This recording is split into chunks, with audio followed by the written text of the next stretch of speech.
Hello, my darlings. Welcome back to Radio Wasteland, the greatest show about paranormal stuff. You're not fooling anybody. You think I need a better tagline if I'm going to convince the masses? I mean, I admire the optimism inherent in that tagline. Yeah, well, I mean stuff, you know. Yeah, I mean dress for the job you want, not the job you have, right? Yeah, it's funny. My daughter got this thing from her mom, and they both do it all the time, and I think it's really funny. They like talk about things, and they're just, oh yeah, and we were down there, and we were doing this and stuff, and then we were over there, and we were doing that and stuff. And they always put in stuff at the end, and I'm just like, what does this in stuff entail? They watched Scott Pilgrim versus the World. No, they can't stop doing that. Maybe. Happened to me, too. That was definitely the case with Harley. Yeah, with my daughter, that was definitely the case. But oh, you're Chauncey and I'm Sean, right? Yeah. Okay, I am your host of Radio Wasteland, Chauncey Hallworth. And this is my other host of hosts, Sean. Hello. You had a good week? 2 weeks. Yeah, I did. I just want to check something with you. All right. The news is crazy, right? Oh, yeah. I mean, I'm not just... Because I feel like the news has kind of always been crazy, and, like, the more you listen to the news, which I feel I'm listening to it more now, the crazier you're going to think it is. But no, it's genuinely bananas right now by any standard, yes? Yeah, but it's all fake, isn't it? Well, I guess so. That must be why. Yeah. Now, I think that, the fake news might be the spin that people put on it, but these situations are really happening, and, and yeah, I agree that it's crazy on a world level, what's going on with Syria and their ties to Russia and us already pushing back at Russia. And that's right. Now we're potentially, basically, if Trump doesn't want to look like a wuss, he's going to have to order a larger missile strike than he initially did, which the initial missile strike was just kind of like a, hey, here it comes, and we're going to destroy a plane, but they're going to actually have to take out some of their military, and Russia's saying don't do that or we're going to get pissed. And, last 2 weeks ago when we were talking about this, I already kind of felt like Russia was like poking us with a stick. Russia and China are purposefully poking us with a stick, wanting to get, at least if nothing else, into some sort of Afghanistan situation. And for those of you listening, I'm not talking about post 9/11 Afghanistan situation. I'm talking about like Rocky 3, not Rocky 3, Rambo 3 Afghanistan yeah, not situation. Rocky 3. Yeah. So people probably don't know this, but Rambo 3 was dedicated to the brave soldiers of Afghanistan because Rambo went over there and he helped them out. And because we had this sort of little proxy war going on there against Russia. Right. Yeah. And I got to throw this in. First movie was called First Blood. Okay. Second movie was called... Second Blood, obviously. No. Okay, go on. Rambo, First Blood Part 2. That's not better. Third movie called Rambo 3.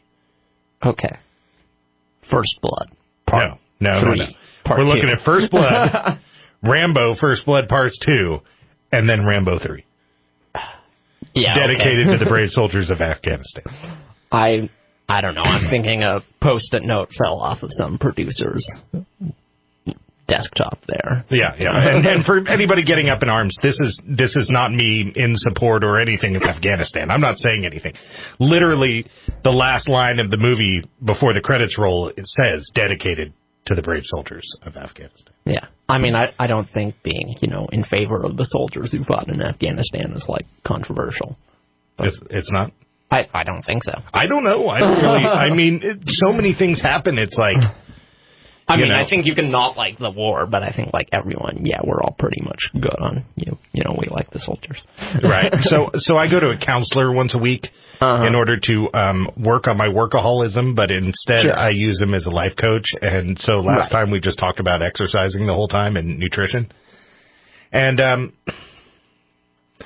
how could you track all the food that you're supposed to eat in order to be healthy without literally having it a full-time job, hardcore hobby.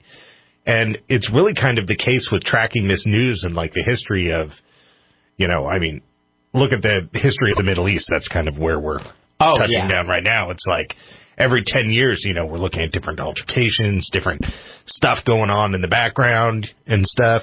And, I mean, good Lord. Yeah, I mean, I feel like if you don't have enough knowledge that you could literally teach a college-level class on the Middle East, you probably don't have enough knowledge to understand what's going on there. And yet it's also like every informed citizen should understand this. Right, like, right. Dude, yeah, we there should. are not enough hours in the day to understand this and trade policy and climate change and, our presidency and this and that and all the other things. Right, right. Yeah, most of us have day jobs. Yeah. Yeah, no time for that. So before we come up on the commercial, I did have a few things happen to me that I got to tell you. Yeah. For Easter, I went and visited my stepson. He's going to college in Monterey. We went to Santa Cruz. Cool. And I got my picture taken in front of the carousel from the Lost Boys. Excellent. Yeah, so that's pretty exciting. And then last weekend was my wedding anniversary. Okay. So I have been married 14 years. Interesting. That's impressive. That's a long time. Yeah. Yeah. I don't know. I joke with her and tell her that she's easily my longest relationship at this point. How flattering. Yeah. But yeah, 14 years. So, thanks for all the clapping there, Sean. Oh, yeah, I'm sorry. I don't have enough life experience to understand. I forgot your generation doesn't care about marriage. You got married. What a fool. What a fool. Yeah, honestly, I mean, the viewers can't see this. Well, the remote viewers can, but I'm just sitting here with, like, a look of just smug superiority on my face. Totally, yeah, totally. But if you're married, Chance, how are you going to date a robot in the future? How is that going to work for you? Yeah. All right. Asking the real questions right here on Radio Wasteland. Right. Okay, what were you going to say? So tonight's guest is a topic we have not dealt with prior. No? We have remote viewing. And we have Marty Rosenblatt. And I'm pretty excited about this topic because I've always had a lot of questions about it. Yeah, me too. This is one of the big ones, really. At one point, actually, I think at more than one point, the military did research of its own into the potential applications of remote viewing. Yeah, Men Who Stare at Goats. Yeah, Isn't that movie supposedly a true story to some degree? Oh, yeah, it absolutely is. Project Stargate, literally what it was called. I think it was around for like 10 years. That sounds fabulous. Psychic spies. Project Stargate sounds fabulous. Okay. It's just funny. They're just we should call it Project Stargate. Nobody in the room spoke up and said, oh, that's already a movie. Well, it was the 80s. I don't know if it was a movie yet or what. That's true. In any case, this is one of the big ones in terms of topics, and I, too, am really excited that we're finally getting around to it. I am, too. All right, so when we come back, we have Marty Rosenblatt here on Radio Wasteland. All right, welcome back to Radio Wasteland and our guest, Marty Rosenblatt. We got you there with us, Marty? Yep, I'm here. Hi. So normally at the beginning, I ask people how they get involved with something, but I think remote viewing might be a topic that some of our listeners, especially the local ones, may not know what that is. So can we start out by having you give us a little crash course in what remote viewing is? Yeah, sure. Remote viewing is gathering information from a distance using non-accepted techniques that the society would accept. It turns out that all of us have the ability, using what is normally called things like intuition, where we can know that a person is going to call before it happens, for example. The military found out that the Soviets were like spying on us using mental techniques. So we started doing the same. This was back during the Cold Wars in the 1970s. And remote viewing, rather than saying the word psychic, remote viewing is really a scientific way of putting together a protocol so that you indeed could use your mind and get information while you're sitting in your office about the Soviet Union, say. And distance includes not only space, but time. So remote viewers will sit quietly. They will be given a totally blind, what's often called a coordinate. So there's a tasker who will want to know information about, say, what is in a building that's being guarded by military in the Soviet Union. This was actually done. They couldn't get any information about that. They asked their remote viewer. The remote viewer, just using his mind, went inside that building and ended off describing, in this example that I want to share with you, a Soviet submarine that was bigger than any submarine built before, much, much bigger. And the CIA and DIA, the funders of this, didn't even believe what the remote viewer said. But indeed, when he said it, within a few days, they dug a trench to a nearby sea and they launched this Soviet submarine. So that's the kind of example that you can do with remote viewing. Right. So my understanding of remote viewing has always been like a way to read. I kind of viewed it as like a way to read the ripples of life, or tapping into chaos math. You know, the whole premise of the butterfly flapping its wings in South America, and you got blue skies somewhere else. You know, this sort of the ability to read the ripples of life. So not necessarily paranormal, but I don't know. Am I heading in the right direction here? But let me give you my interpretation after working this for so long, including, and this is kind of an important part of it, precognitive remote viewing, where people can pick up from the ripples, if you will, of time, as you said, things from the future. But this is in what you might call, and I'm sure you've heard of, the Akashic Record. I actually call it the universe of collective consciousness. Everything that consciousness touches, any place on our planet, any place in the universe, past, present, and future, seems to be, stored is sort of a funny word, because you think of it like, stored someplace, but it seems to be around, almost outside of space and time, because indeed you can get information from any place and any time. Now, it's not 100% accurate. We as scientists, I'm a scientist, don't understand it. And yet there have been experiment after experiment after experiment that show indeed this is true. Some people are very talented at it. Everybody can learn it to a certain extent.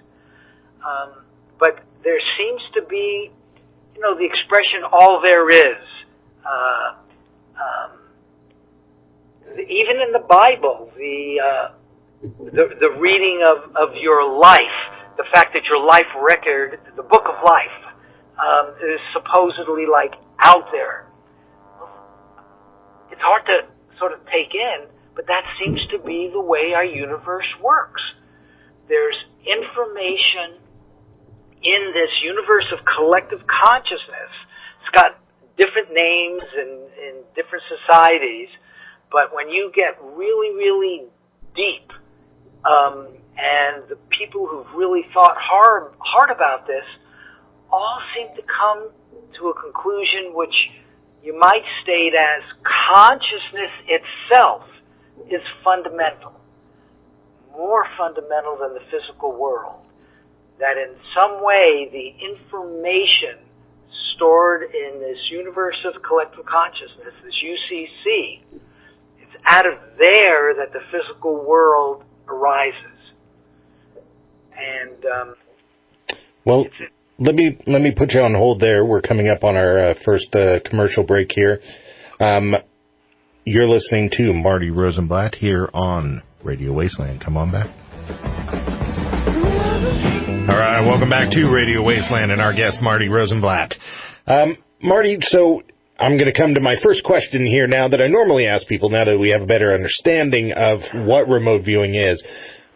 Just to close up, actually, what we were saying before, do you feel that remote viewing is paranormal or scientific, or maybe a mix of the two?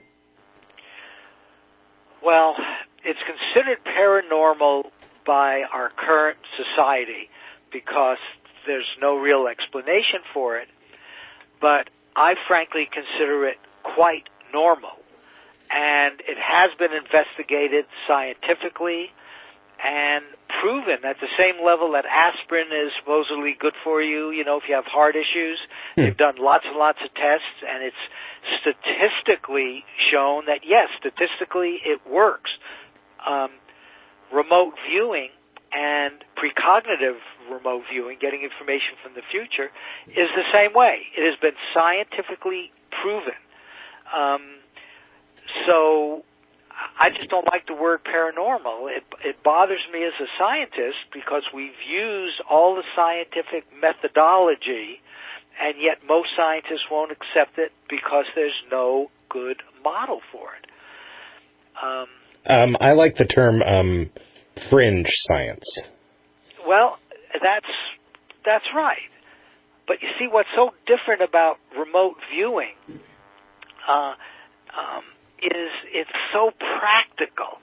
You know, a lot of things that fringe science and people are into, like Bigfoot, okay? I happen to see that on your webpage. Absolutely. I mean, that's fine, and people are interested in it, and some people have seen it, and that's fine. But at least from my perspective, if I find there's a Bigfoot out there, it's not a big deal from the standpoint of society. Sure. Think about remote viewing, being able to get information from a distance in space and time. You might get to a place where there could be no more secrets. Can you imagine a world with no more secrets? I see. The sociological implications of it are really what are mind-blowing. Yeah. It is a major paradigm shift, and I actually believe we are at the very, it's hard to say the beginning because a lot of this stuff goes back, millennia, but I think we are at the beginning of integrating the intuitive, the paranormal stuff that's real, and there's a lot of it which is real, with our scientific knowledge. And imagine a world where both of those were going on, and indeed there might not be any secrets unless you could, in your own consciousness, figure out a way to block it. I mean, I don't know how it's going to go, but what I do know is that remote viewing, sometimes called clairvoyance and psychic vision and all that kind of stuff, including precognition, telepathy, all of those are real capabilities of human consciousness. That's funny. That's going to undo the saying of 3 people can keep a secret if 2 of them are dead. Now, even if all 3 are dead, that secret is not necessarily a secret any longer. Well, okay, let's talk a little bit about mediums and the dead and the soul, because I happen to believe that what we're touching when we do things like remote viewing, precognitive remote viewing, even remote viewing at the distance, it's not the scientific ego thinking self that's doing that. That part, if anything, inhibits it because it knows, in the normal way we've been raised, almost all of us, not all of us, but almost all of us, you would think that's impossible. It is a deeper, non-physical part of you, guess what? Your soul that has these capabilities. Yeah, it sounds like what you're explaining is like fourth dimensional consciousness, which I really first learned of the concept in a book called Childhood's End by Arthur Clarke. And it was this fourth dimensional consciousness, the idea that anything that any human has ever known or ever will know, we're capable of tapping into. Oh, that's beautiful. You said that's beautiful. In fact, that is the universe of collective consciousness. Didn't he just define it? Except he seemed to limit it to Earth. Why limit it to Earth? There were aliens coming. If ETs are out there, and we know they're someplace, the only thing we ever argue about is how close, is they have consciousness. Their thoughts are in this universe of collective consciousness. And as I'm sure you know, some people claim to be in contact with ETs. The problem there is it's hard to get what in the remote viewing world we call feedback. The remote viewer that did that, and his name's Joe McMonagle, one of the best remote viewers in the world, did the Soviet submarine remote viewing. He got feedback when the submarine, was launched. And in the work we do, we always make sure people get feedback from their remote viewing sessions so that they indeed can learn from the feedback. That's how you learn. Sure. Because without an answer coming back at you, how are you going to know if you were accurate or doing it correctly? Might not be possible, though, to, say, remote view some piece of alien technology and then attempt to replicate it on Earth, perhaps? I hope that some people are doing that, frankly. But I wouldn't quite do it that way. The way we've discussed it, at least when I was involved in this community, is let's look at what is a very important functioning technology here. I don't care how it got here, but let's look at it that is going to be here, say, 10 years in the future, 50 years in the future. If you go out 100 years in the future, we probably won't even know how to describe it because technology is changing so quickly. Can you imagine 100 years ago trying to explain the Internet or a cell phone, to somebody from 100 years ago? You couldn't even explain it to them.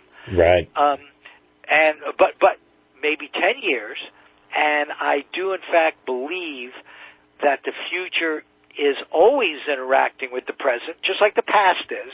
We have no problem recognizing the past interacts with the future, with the present, but the future interacts with the present as well.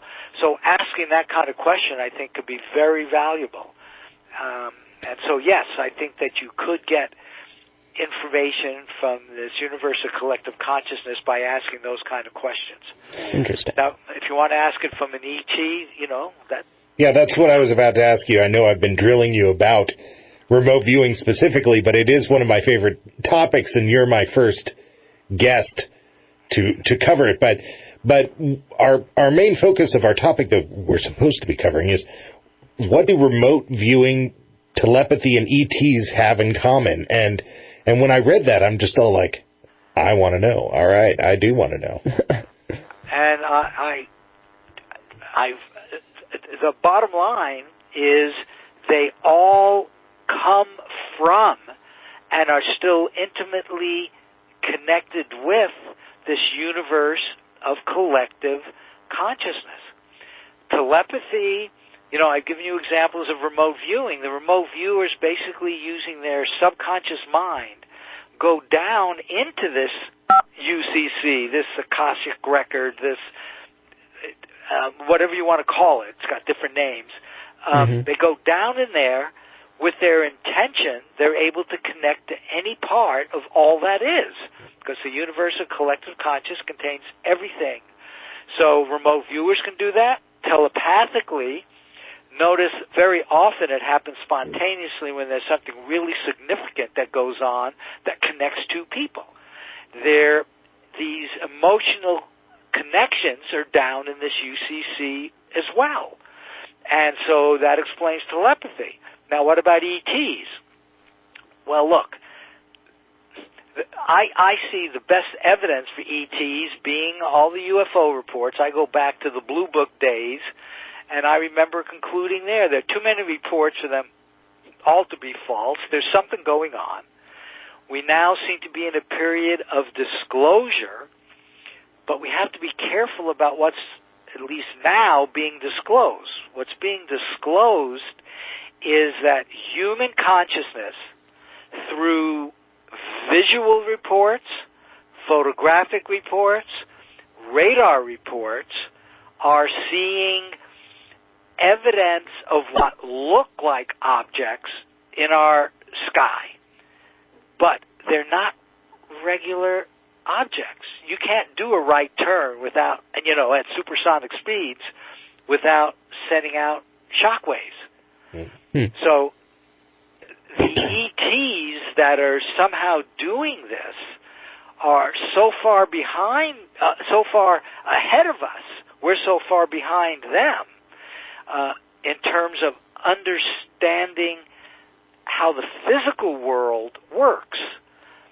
Now, it's my thesis that if they can have our consciousness, so they can obviously communicate with us, because somehow they're in the physical world at the level that they're making themselves obvious to us, but not hurting us in any way. I think the ETs have gone so far ahead into the consciousness. They're through this consciousness paradigm shift, and they're friendly. I mean, the fact that they're here, if they weren't friendly and they wanted to do something terrible to us, they could have. My thesis is they're friendly, and they're also smart enough to know that the best way for us to grow, to evolve to this new consciousness paradigm is to maybe give us hints that there is a lot more out there, but we're going to have to figure it out for ourselves. Yeah, this definitely popped up two thoughts in my head, and one is that if control of tapping into that consciousness is so much a part of our future and our evolution, maybe the reason why only some people are seeing these things is because they're blocking it, and only the people who are naturally somewhat gifted are seeing it. And then the other thing that it made me think was, with all the remote viewing that I've seen or listened to or read about over the years, only a bit of it has to do with aliens, and that makes me wonder, is it easier for us to tap into consciousness that we identify with, and maybe we're less apt to tap into the alien consciousness because their consciousness is so alien to us? I just don't know how to answer that, and we just don't understand where the ETs are coming from. My sense is, they've mastered. We are now talking about using concepts of general relativity and quantum mechanics, and I think we actually have theories down now that allow time travel. And physical spaceships to go, at least at the speed of light or almost at the speed of light, so we can go different distances. But I think they've even mastered more than that. I think they've mastered like time jumping. Science fiction has talked about this stuff for really a long time. And again, with this concept that goes way, way back, that if you can imagine it, you can make it happen. Well, that might be true over the longer term. And so having done that, how are they going to, and if they want, just like we do, we want to explore, so they probably want to explore and find life on other planets, the Star Trek kind of idea. Mm-hmm. But notice another potential way of doing it is just to give hints. And we've done that in the physical world, but I also think I could see where they might want to probe human consciousness to learn about us. They can see physical stuff, but they probably want to get into our minds as well. And it might go both ways when they do that. Also, I don't think I answered your question, but that's all right. Also, if we're in this, which hopefully we are in some form of disclosure. Disclosure implies that our government maybe knows and is already in some level of communication with them, and maybe they are being polite and following the orders of our leaders. Well, I don't know if they would follow the orders of our leaders. So they're the ones who are so advanced. Maybe some of them, the good orders. The good orders. Yeah, well, maybe, but I here's as much as I'm willing to say about disclosure that I believe. The government has, in fact, I hate to use the word lying, but it's so strong, but I could see where they would come to the conclusion... Willfully withheld. Yeah, okay. Because they would come to the conclusion that there's something out there that could literally fly circles about our most advanced aircraft, that is a potential danger. What if they decided to do something bad? And so we don't, and maybe it would scare the population. You could see that point of view might take hold. Absolutely. Marty, I'm sorry, let me cut you off here. We're coming up on another commercial break.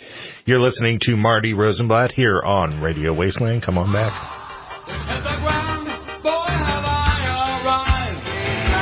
All right, welcome back to Radio Wasteland with our guest Marty Rosenblatt. We are talking about remote viewing on the whole, but basically what do remote viewing, telepathy, and ETs have in common? So my question here is, ultimately, is there a difference in your mind between remote viewing and telepathy, or are they basically kind of two sides of the same coin? Well, they're different phenomenon.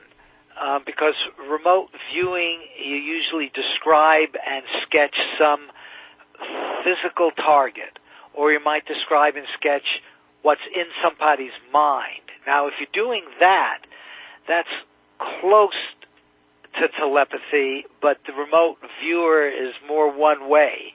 He's picking up the information. Telepathy, between two minds, two usually different minds, is just that. So there's a sender and a receiver would be the image in telepathy. I see. But what they do both have in common is that the information is being fetched from something really, really deep and non-physical. So my question is, why aren't these remote viewers going out getting the answers to questions that I want answered? Like, are there ancient civilizations that we don't know about? Are there structures on Mars? I want to know these things. Okay, you're going to like this, and it's a bit of a plug at the same time. Joe McMonagle, who is probably the best well-known remote viewer that was remote viewer 001 in the government Stargate program. You probably heard about that. Yeah, we were just talking about it before you came on, actually. Yeah. Okay. He is going to be talking about my remote viewing of Mars, the moon, space, and what might be going on. I love it. He's doing this at a conference workshop that we're having in Las Vegas, June 3rd to 5th. And if anybody wants to go they can get started, and it's clear where to go for the conference. But our website is appliedprecog.com. We also have Dean Radin, who is going to be talking as well. He's going to be talking about what's called he calls it real magic, ancient wisdom, connecting with your ancient, modern science, and a guide to the secret power of the universe. Scientists, more and more, all seem to be agreeing when they get into this and they see the data. And again, unfortunately, it's few scientists really coming to the same conclusion using different words, that consciousness is fundamental. Mm-hmm. Well, it's like quantum mechanics reacting. Answers to your questions, but notice you're not getting. How do you get feedback about what's going on in Mars and the moon? Right, verification right. Now, Joe actually viewed pyramids. Joe, I'm giving you a little heads up because I've heard him talk about some of this stuff already, viewed an ancient civilization in Mars. He was given that as a blind task, and he talked about creatures there. He talked about, and this was like a million years ago, really bad dust storms. It was like the feeling like that civilization died was the feeling I think he got. Sorry to interrupt you, I've actually heard a little bit about this story. Apparently it was an experiment of some sort. They gave him an envelope and said, hey, view the coordinates in the envelope. And it was like Mars several million years ago. Is that right? Very, very close. Yeah. They first gave him a coordinate, and he identified that it was somewhere else and said enough things about Mars that they kept asking more and more questions. And so, the people, and he feels he hit the target. But you don't have any verification, though some people say NASA has been hiding pictures of this stuff. But he also did the moon. I'd like to know what he found on the moon. In fact, it turns out we had a webinar today where someone else using out-of-body experiences says they went to the moon and that they saw stuff there too. But, until the government is going to say this, we don't, human beings like us don't know for sure. But I will say this, and see, this is, you're asking other people to answer these questions as if they can do something you can't do. My mission, if you will, is to teach as many people as possible that they too have this natural capability. It's something which can be learned, and with practice, you can get better at it. Not everybody is going to get to the Carnegie Hall maybe of remote viewing, but they can get really close. And we do that all the time with people. We get people at the workshops who are disbelievers, and they will do wonderful sessions. And that's the way to realize that you personally have these capabilities as well. And it's only when we get people to that stage will we be on the other side of this paradigm shift. Interesting. Unfortunately, we're not too far from the end of the show here, so I want to make sure to give you a chance to tell our listeners where they can find out more about you and more about how to remote view. Yeah, I think a lot of us are interested in right. that. Do you teach via your website? Yeah. How would they learn to do that? Yes, the website, again, appliedprecog.com. We have on there many free webinars that we've already given. All of this is free. And we also have groups that do sports prediction. Remember, it's called Applied Precog for precognition. That's really my focus now because it blows the normal world view. And we have groups out there that predict sport events, predict financial events, and we invite people to come, and we give more webinars. We give at least a couple a month. I think I'm going down now to one a month. But we have online, YouTube, all kinds of previous examples. And I invite people to come and join us. If you go to the website, very quickly you'll be able to see a place where you can send a message. It asks you if you want to join, and that's all you have to do. And you'll be on our email. It's a Google list, and so you'll get emails through the Google list. We have about 900 people now on that list.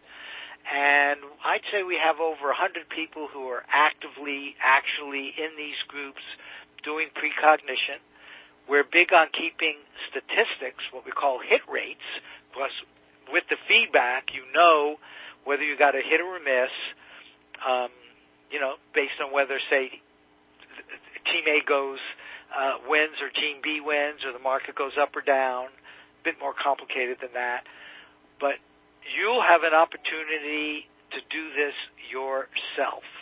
And that's really what we're pushing. We want people to join this paradigm consciousness shift by learning about their own capabilities. Before we hit the end of the show here, I actually had a question here written down that I didn't get a chance to ask you earlier. Is remote viewing, seeing how it's looking at time, which is not necessarily linear, and while we don't have a huge understanding of time, you said that it's not always accurate. Are tangents in time maybe a factor in its accuracy? Well, what's not always accurate is predictions about the future, just like memory is not accurate all the time. Let me tell you what I think is equivalent to the idea of an atom in consciousness space.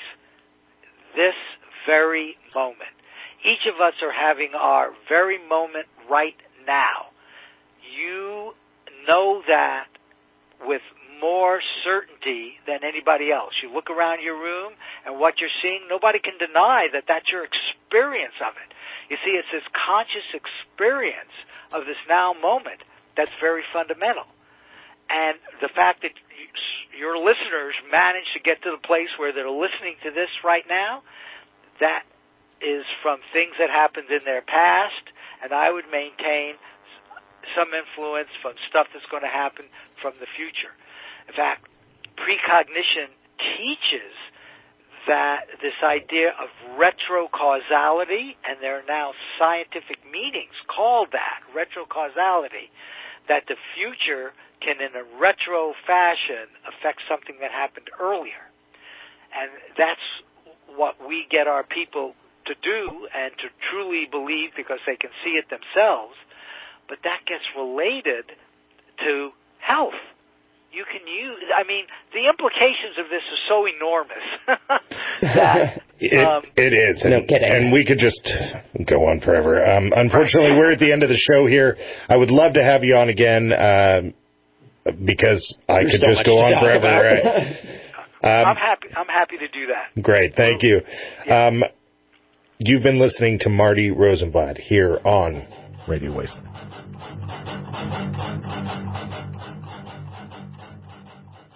All right, welcome back to Radio Wasteland. We've been listening to our guest, Marty Rosenblatt, and talking about what do remote viewing, telepathy, and ETs have in common. It was pretty fascinating. It is fascinating. I love this topic. I'm glad we agree. Yeah, because there's so much, I wish I had a better understanding of the 100th monkey theory. Have you ever heard of the 100th monkey theory? 100th? No, I'm going to need you to explain that. Okay. I might be totally wrong, but if I am wrong, maybe people can look it up and send you angry messages on all forms of social media. Right. Post on my Facebook with right. statements that start with the word actually or technically. Right. Or just death threats. You don't even have to explain, what you're talking about. I think the 100th monkey theory was that in the lab, they taught monkeys to do something. Sure. So, I don't know, make gang signs. We'll go with that. They taught monkeys to make gang signs.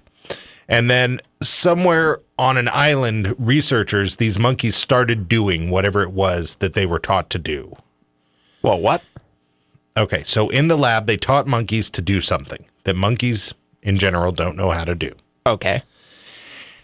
On the other side of the earth, there were researchers watching monkeys in the wild. And all of a sudden, these monkeys started doing what had been taught to them over here in the lab. Oh, that's crazy. And really, that was kind of the beginnings of the idea of a global consciousness. So this is something people did. This is they put not the a data thought together experiment. after the fact. This is literally something that happened. Yeah, they put the data together after the fact. They didn't set out to do this. Right. They just realized that that's what happened. Hey, those monkeys are doing gang signs. What's the deal? Right, yeah. Who taught these monkeys? Right, totally. Interesting. Yeah. Wow. Okay, well, I can confirm from what I know about remote viewing that when he says that it's been confirmed by experiment, that is technically true. Now, there's a lot of people who argue, okay, well, maybe this experiment had sloppy methodology or the person who was administering it gave something away. And that's arguable. But if you're just looking at the pure data, then yes, there have been plenty of experiments that confirm remote viewers can figure things out significantly better than chance. Right. I would say that from the beginning of our country up until now, let's just look at the United States.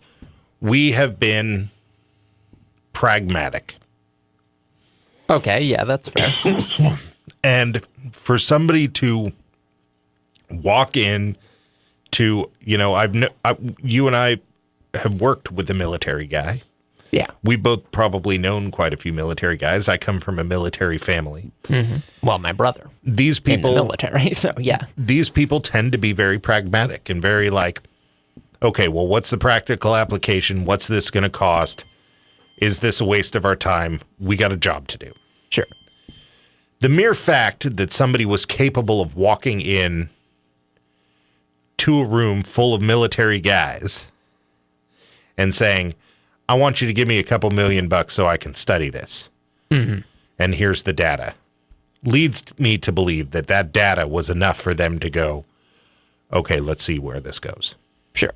You know, so there's obviously something to it. I don't think that the government is basically just, you know, it's not like Hitler. You know, Hitler got all kind of weird with that stuff. Okay, explain that. Well, no. Hitler was really kind of known for chasing down the occult. Into the occult and all sorts stuff. of like, you know, crazy stuff. But he was a despot pursuing his own, you know, pet projects. Yeah, it wasn't, you know, here's the cost-benefit analysis of getting the Tesseract or whatever from some Norwegian village. Right. And arguably syphilitic. Yeah. You know. I think we can all agree that Hitler had some glaring issues. Totally. Yes, absolutely. So my point is that we're pragmatic. Right. Now, we might spend, you know, there might be listeners out there that are going like, well, we spend half of our budget on military, you know, and stuff like that. But that budget, whether you agree with it or not, is going towards technologies and so on and so forth. And I agree the spending is ridiculous. $60 hammers, that's lame. But, right, yeah. But that's not the point here. The point is still, that it's pushing towards not the norm. Yeah. Realistic goals. Mm-hmm. And so for somebody to come in and say, hey, I want to study, you know, the consciousness of time and see about Russian subs by sitting in a chair and smoking some acid. Yeah. You know, there obviously had to be some sort of data there to back that up. I mean, I do think post-Vietnam there was a fair amount of backlash towards the military and, like, counterculture elements in the army and other places that may have, you know, played some role in getting these things funded, because that's when all these things were happening. But nonetheless, I agree. I think I think people wouldn't just pour money into these things without some good reason. Yeah, and I think a lot of the beginnings of this, like you're saying, is through the 60s and 70s. And frankly, I did make the joke about smoking acid, but I bet you the effects of their studies on acid and MDMA and stuff like that really were a major driving force in them starting to say, hey, maybe there's something out there. Yeah, that's probably quite likely, actually, yeah. All right, you're listening to Radio Wasteland. Come on back, we got some news.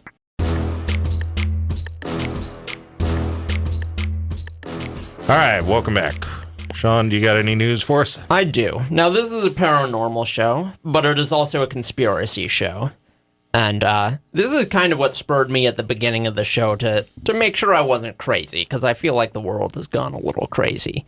So, you may I believe the technical term is ape caca. Oh, okay. Yeah, you might be right about that. Ape shirt. So I think a lot of people have probably heard something about this, but China is rolling out this sort of social ranking system.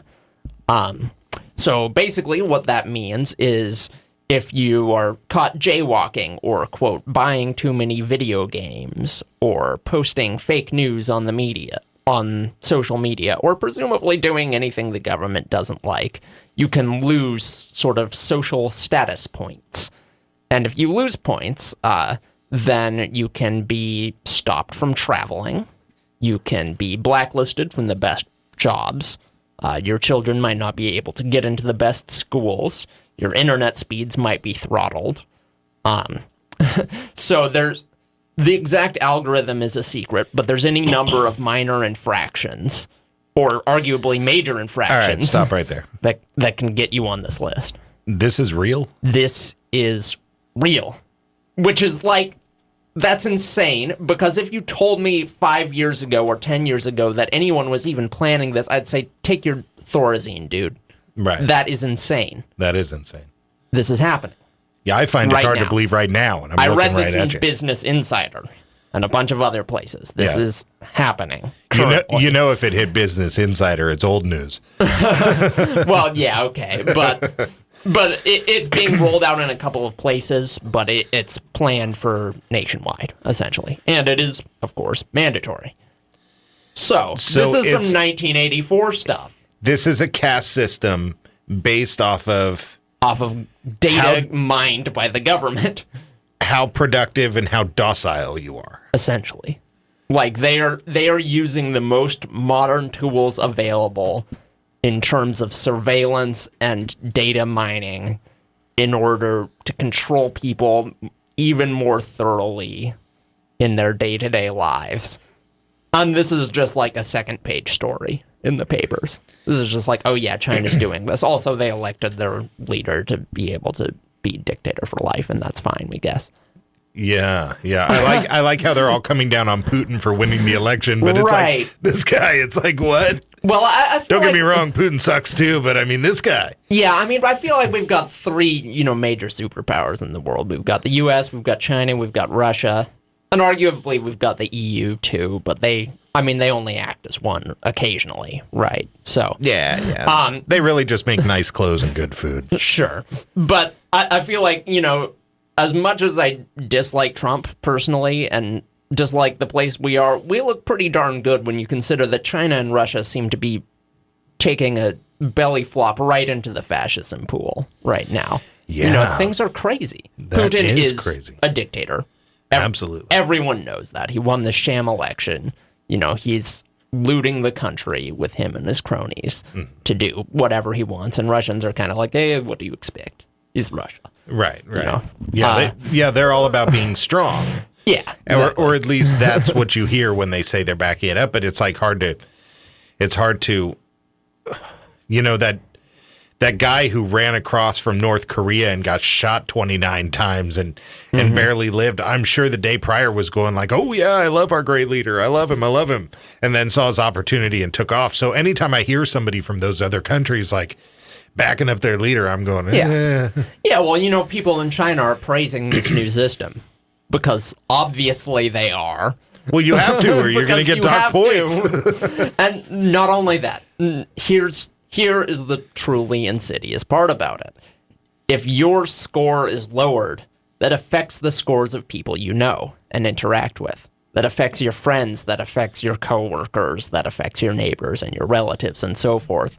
So you can't say, hey, I'm making a stand. I don't care about anyone else, because you'll drag everyone you care about down with you. That's or they'll the just way write it you works. off. Yeah, they'll have to cut you out of their life in order to not be, marked by association here. This is insane. It is insane. It's an episode of Black Mirror, only worse. It is exactly that. And it's, oh my God. Yeah. I don't even know what to say to that.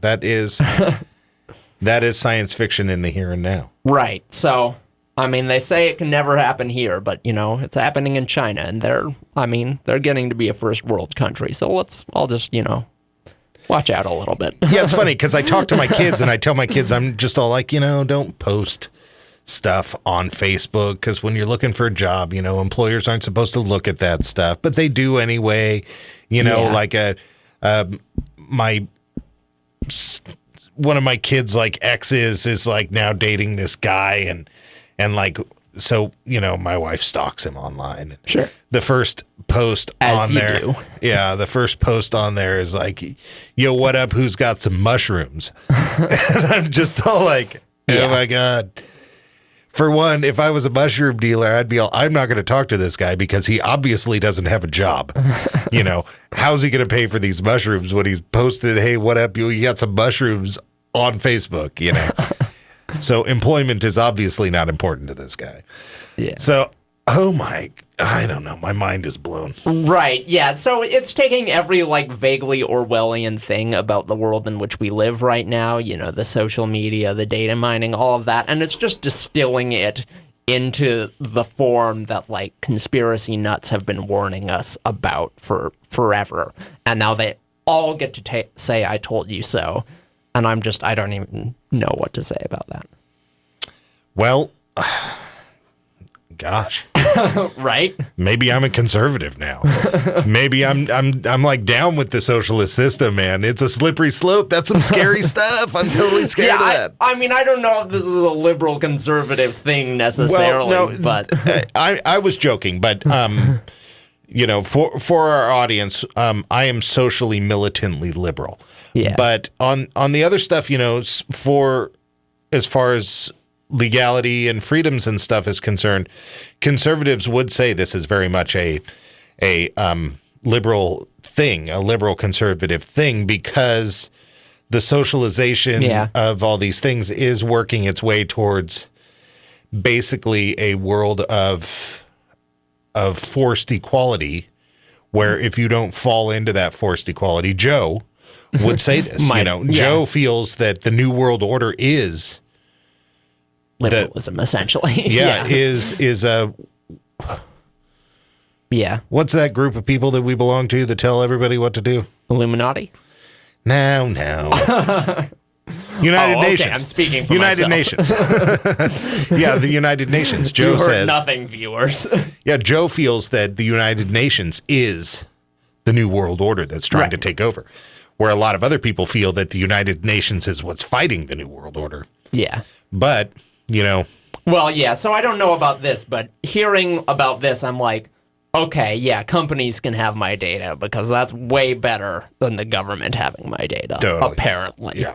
You know, when this stuff gets centralized. Yeah, I didn't want to be friends with Mark Zuckerberg anyway. Yeah. All right. Well, you're listening to Radio Wasteland. You might want to do so anonymously in the future. Have a good evening. You're listening to Radio Wasteland on KCNR AM 1460.